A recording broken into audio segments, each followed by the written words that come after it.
Donald ট্রাম্পের প্রশাসনের ব্যক্তিরা এক এক সময় এমন স্টেটমেন্ট দিচ্ছেন যে নিজেরাই আন্তর্জাতিক স্তরে হাস্যকর এক উপাদানে পরিণত হয়েছেন। আজকে দুপুরে ডোনাল্ড ট্রাম্পের senior trade adviser Peter Navarro যে কথাগুলো বলেছেন সেই কথাগুলো নিয়ে আন্তর্জাতিক স্তর রীতিমতো উত্তাল। তিনি সরাসরি ভারতকে নিশানা করে কিছু কথা বলেছেন এবং ফের তিনি অত্যন্ত বুদ্ধিদীপ্ত ভঙ্গিতে কিছু অফার ভারতকে পাল্টা দিয়েছেন এবং সরাসরি তিনি বলেছেন ভারত যদি রাশিয়ার থেকে তেল কেনা বন্ধ করে তাহলে ভারতের উপর আমেরিকা যে ট্যারিফ চাপিয়েছে সেই ট্যারিফের পরিমাণ আমেরিকা ইনস্ট্যান্ট কমিয়ে দেবে। অর্থাৎ ডোনাল্ড ট্রাম্পের প্রশাসনের এই সকল ব্যক্তিরা যখন বুঝে গেছেন যে ভারত কোনো অবস্থাতেই আমেরিকার কাছে মাথা নত করবে না, ভারত আমেরিকার সামনে ঝুঁকবে না, ঠিক তখন একের পর এক ব্যক্তিরা আমেরিকার পক্ষ থেকে কখনো প্রধানমন্ত্রীর প্রশংসা, কখনো ভারতের প্রশংসা, কখনো ঘুরপথে রাশিয়ার সঙ্গে বন্ধুত্বকে বিচ্ছেদ করানোর এক অফার তারা দিচ্ছেন। পিটার নাভারো শুধু যে ভালো কথা বলেছেন তা কিন্তু নয়, ভিডিওটি শেষ অবধি দেখবেন তিনি এমন কিছু কথা বলেছেন তার থেকে তার যে ফ্রাস্ট্রেশন তা কিন্তু পরিষ্কার বেরিয়ে এসছে। তিনি কি বলেছেন আমি ছোট ছোট করে আপনাদেরকে বলার চেষ্টা করছি। সর্বক্ষেত্রে এই আলোচনা হচ্ছে যে কেন পিটার নাভারো হঠাৎ করে এই কথাগুলো বললেন, এবং তাহলেই আপনারা বুঝবেন এই মুহূর্তে আমেরিকার ফ্রাস্ট্রেশনের জায়গাটা ঠিক কোথায়। ভারত যা করেছে, দেখুন আমেরিকা এতদিন যাদের সঙ্গে লড়েছে তারা তো আমেরিকাকে পাল্টা দেয়নি। জাপান বলুন, ভিয়েতনাম বলুন, ইউরোপীয় ইউনিয়ন বলুন, তারা ডোনাল্ড ট্রাম্পের চাপের কাছে নতি স্বীকার করে ট্রেড এগ্রিমেন্ট করে নিয়েছে। ভারতই প্রথম দেশ যে এই পুরো সিস্টেমটাতে পাল্টা আঘাত এনেছে। ফলে এই পাল্টা আঘাত আনা এটা ভারতের একটা কৃতিত্ব। একই সঙ্গে আমেরিকার সব থেকে বেশি ফ্রাস্ট্রেশনের কারণ আমেরিকার প্রেসিডেন্টের ফোন ভারতের প্রধানমন্ত্রী অবধি ধরছেন না। ফলে সমস্ত রকম ডিপ্লোম্যাটিক আলোচনা আপাতত বন্ধ। ভারত এক প্রকার নিশ্চিত যে ডোনাল্ড ট্রাম্প যা ইচ্ছা করে নিক, ভারত ভারতের মতো নিজেদের মতো করে স্ট্র্যাটেজি ঠিক করবে। আজকে এই পিটার নাভারো বলেছেন যে ভারতকে আমরা ইনস্ট্যান্ট 25% অফ দেব যদি ভারত রাশিয়ার তেল কেনা বন্ধ করে দেয়। একদম কোট আনকোট এই কথাটি তিনি বলেছেন যে India can get 25% of if it stop buying Russian oil. অর্থাৎ তারা ভারতের কাছে ফের একবার দয়া দাক্ষিণ্য চাইছেন এবং ভারতকে অনুরোধ করছেন দয়া করে প্লিজ রাশিয়া তেল কেনাটা বন্ধ করুন, আমরা আপনাদের জন্য অফ নিয়ে দাঁড়িয়ে আছি, অফার নিয়ে দাঁড়িয়ে আছি আপনার দোরগোড়ায়, দয়া করে এটি নিয়ে নিন। পাশাপাশি আজকে তিনি ভারতকে কিছু জ্ঞান দিয়েছেন। ভারতকে তিনি জ্ঞান দিয়ে কি বলেছেন জানেন? বলেছেন ভারতবর্ষ তো বিশ্বের অন্যতম বা বৃহত্তম গণতান্ত্রিক রাষ্ট্র, তাদের তো গণতান্ত্রিক রাষ্ট্রের সঙ্গেই পার্টনারশিপ করা উচিত। অর্থাৎ তাদের মতে ভারতবর্ষ গণতন্ত্রকে যদি সম্মান করে তাহলে আমেরিকাই তাদের উপযুক্ত পার্টনার, কখনো চীন বা রাশিয়া নয়। এবার গণতন্ত্রের কথা যখন এসছে দুটো তিনটে কথা বলতেই হয়। গণতন্ত্র বাঁচানোর দায় বা আন্তর্জাতিক স্তরে রক্ষার দায় শুধু তো ভারতের নয়, এটা তো বাস্তব। তাহলে যদি গণতন্ত্রের কথা বা মানবতার কথা আমেরিকা ভাবে, তাহলে কিসের জন্য আমেরিকা দিনের পর দিন পাকিস্তানকে ফান্ডিং করছে, দিনের পর দিন পাকিস্তানের সেনাপ্রধানকে তাদের দেশে জায়গা দিচ্ছে? কোন গণতন্ত্র রক্ষা আমেরিকার ক্ষেত্রে করছে?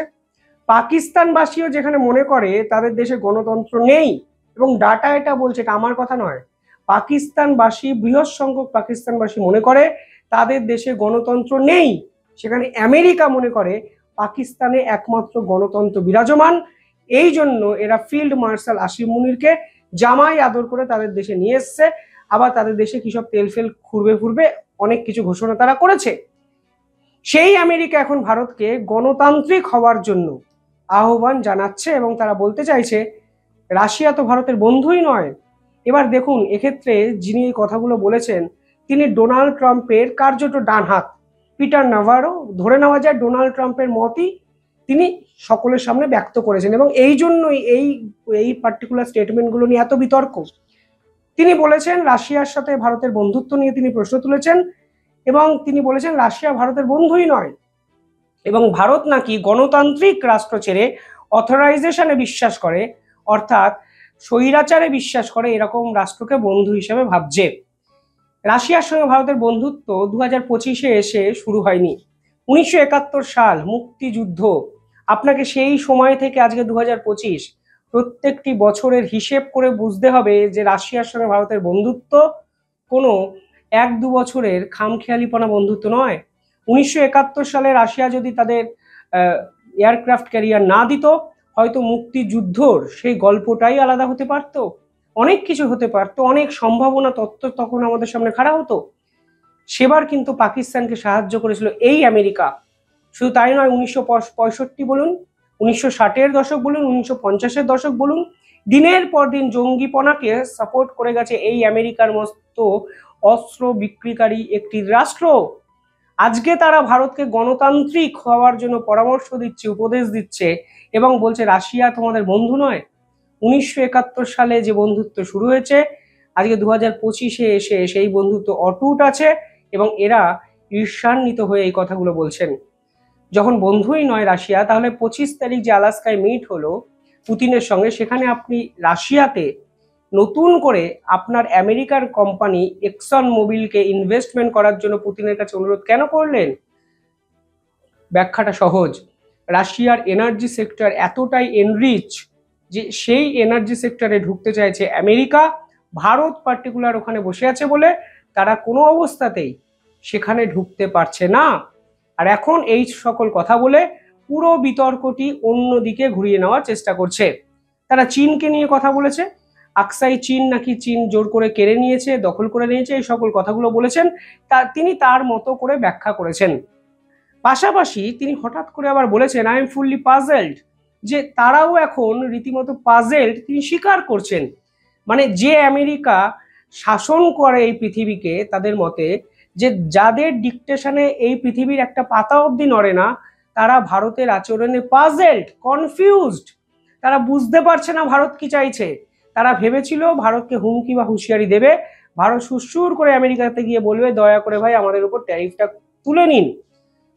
তারা বলছেন Modi is a great leader, বলছেন মোদি তো খুব ভালো শাসক, কিন্তু মোদির এই আচরণে আমি পাজেলড। এবং মোদি ভালো লিডার হওয়া সত্ত্বেও ভারতীয়রা নাকি অ্যারোগেন্ট, অর্থাৎ ভারতীয়রা নাকি ঔদ্ধত্যপূর্ণ। কেন ভাই? এই পৃথিবীর সমস্ত ঔদ্ধত্য রক্ষার দায় বা ঔদ্ধত্যপূর্ণ আচরণ দেখানোর দায় কি শুধু আমেরিকানদের, ইউরোপিয়ানদের, শ্বেতাঙ্গ ব্যক্তিদের? প্রশ্ন কিন্তু আজকে উঠবে। অনেকের কাছে এই কথা খারাপ লাগতে পারে, কিন্তু ইতিহাস দেখুন, এরা আমাদের সঙ্গে ঠিক কিভাবে ট্রিট করেছেন।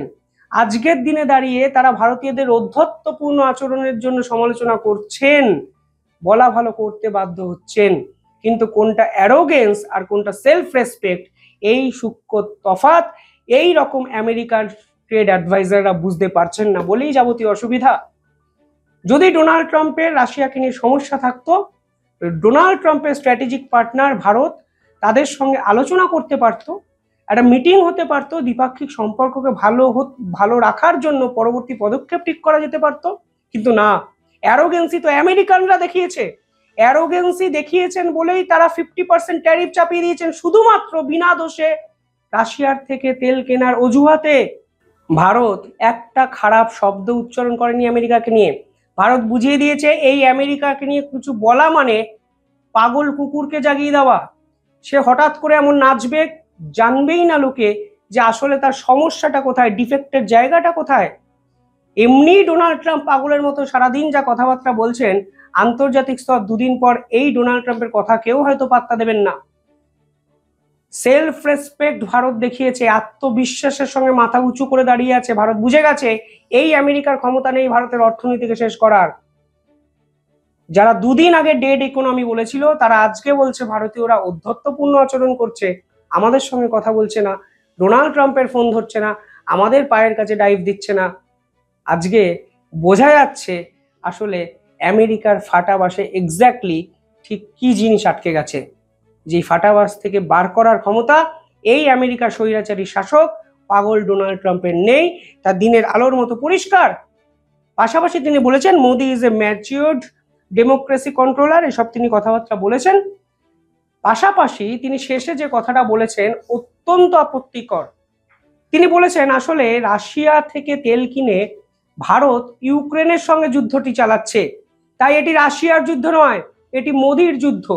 এবার আপনি একজন যুক্তিবাদী মানুষ হয়ে বোঝানোর চেষ্টা করুন বা বোঝার চেষ্টা করুন ইউক্রেনের সঙ্গে ভারত লড়াই করছে কারণ এটা নাকি মোদির যুদ্ধ।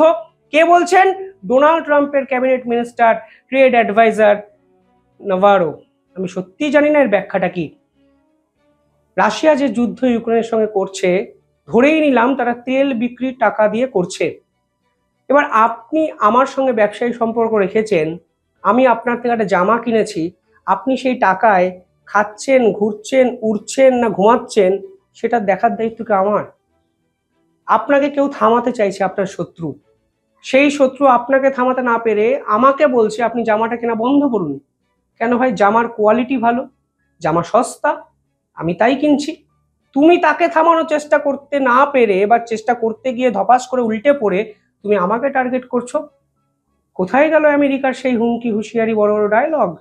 আজকে ভারতীয়দের অধ্যত্বপূর্ণ আচরণের সমালোচনা তোমরা করছো, অথচ দিনের পর দিন ভারতীয়দের পায়ের তলায় রাখতে চেয়েছিলে তোমরা, সেটা কি অধ্যত্ত নয়?